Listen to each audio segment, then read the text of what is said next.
The sad part yesterday was when, during the diary section, when Mpho said that she saw Themba twice in December, and Themba answered by saying that Mpho has to understand that he's a rock star.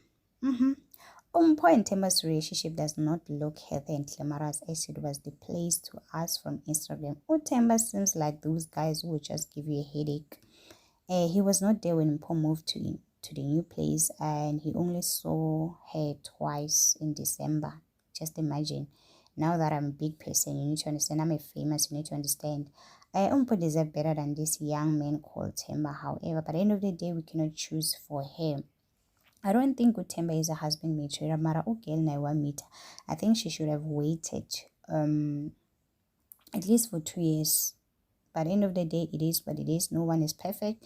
Maybe, you know what, they will make a great couple in future. Another thing that I'm happy for was Unqobile. For those who don't know, Unqobile is Themba's baby mama. They have 2 kids, beautiful 2 kids, guys.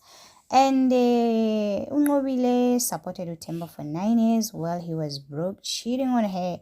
Now that he's famous, it's too big for her. So now I do understand that, you know what, no wonder why she was going live doing some crazy stuff. Again, Themba should not have given Unqobile false hope. Why will you stay at your ex place and ask her to fix things when you are starting a new relationship with someone else? I mean, that was wrong for him.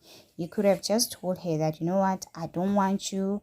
I'm moving on with my life instead of using her. I feel like Themba did use Unqobile when they were talking, guys. There was a lot going on there to the show. I'm just discussing a few things that I saw that I felt like Aibu. That was too much. Even Themba was wrong.